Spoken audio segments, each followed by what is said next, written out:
নিরামিষের দিনে মূলো দিয়ে এই রেসিপিটা অবশ্যই একবার ট্রাই করবেন। এই রেসিপিটা যদি থাকে আর অন্য কোনো পদই লাগবে না। নিরামিষের দিনে আমরা অনেক চিন্তাভাবনা করি যে কী দিয়ে আজকে আজকে দুপুরে থালিটা সাজাবো। তো এরকম একটা রেসিপি থাকলে একদম জম্পেশ হয়ে যায়। শুধু ভাত কেন, এটা আপনারা রুটি পরোটার সাথেও খেতে পারেন। তেমন সুন্দর একটা রেসিপি আপনাদের সাথে শেয়ার করব। আজকে আপনাদের সাথে শেয়ার করব মটর ডালের বড়া দিয়ে মূলোর ঘন্ট। প্রথমেই আমি মূলোটাকে খুব ভালো করে খোসা ছাড়িয়ে নিয়েছি, আর তারপরে এই মটর ডালটাকে প্রায় 1 ঘন্টা মতো একটু জলে ভিজিয়ে রেখেছি। এরপরে জলটা ঝরিয়ে নেব। মূলোটাকে খুব ভালো করে গ্রেটার দিয়ে গ্রেট করে নিয়েছি। এরপরে মূলোটাকে আমি একটু প্রেশারে একটা সিটি মেরে নেবো। এতে রান্নাটা অনেক ভালো হয়, মানে অনেকটা মাখা মাখা হয়।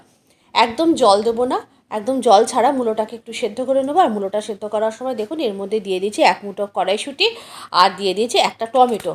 এই টমেটো সেদ্ধ করে এই রেসিপিটা এত ভালো লাগবে, আমি রান্না করি, আপনারা দেখুন প্রথম থেকে শেষ পর্যন্ত স্কিপ না করে। আর তারপরে এর মধ্যে আমি আদা আর একটা মিক্সি জারের মধ্যে আদা আর লঙ্কা পেস্ট করে নিয়েছি। ওই আদা লঙ্কা পেস্টটা একটা বাটিতে নিয়ে ওই একই মিক্সি জারের মধ্যে আমি মটর ডালটাকেও একটুখানি একটা লঙ্কা দিয়ে আর যেটুকু অল্প একটু জল দিয়ে মটর ডালটাকে একদম মিহি পেস্ট করে নেবো। নমস্কার, আমি অন্তরা, আপনাদের কুকিং চ্যানেলে অন্তরা চ্যানেলে অনেক অনেক স্বাগত আপনাদেরকে। আপনাদের ভালোবাসার পরিবারটি আস্তে আস্তে বড় হচ্ছে, এইভাবে পাশে থাকবেন। মটর ডালটাকে ভালো করে পেস্ট করে নিয়েছি। একটা বোলের মধ্যে নিয়ে নেওয়ার পর অল্প একটু লবণ, একটু হলুদ, একটু চিনির গুঁড়ো আর একটু আটা দিয়ে খুব ভালো করে আমি এই মটর ডালটাকে মেখে নিয়েছি।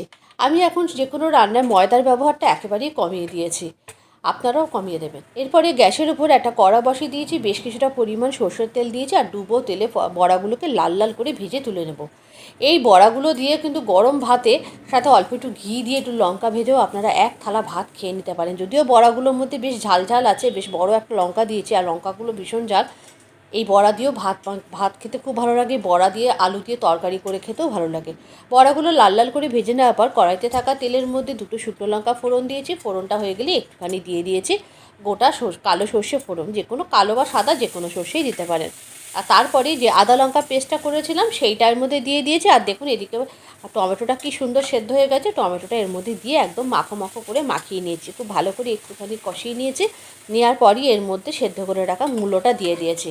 আর এইভাবে মূলো জল ছাড়া সেদ্ধ করলে খুব সামান্য একটু জল বেরোয়, আর এই জলটা দিয়েই কিন্তু রান্নাটা করবেন। আর এক্সট্রা কোনো জলের ব্যবহারই প্রয়োজন নেই, আর মূলোর জলটাও ফেলতে হবে না।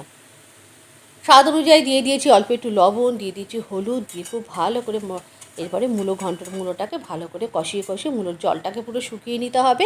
স্বাদ অনুযায়ী দিয়ে দিয়েছি অল্প একটু চিনি, আর এরপরেই দিয়ে দিয়েছি ভেজে রাখা বড়াগুলোকে দিয়ে ভালো করে মূলোর সাথে বেশ নাড়াচাড়া করে আরও 5-7 মিনিট মতো রান্না করে নিতে হবে।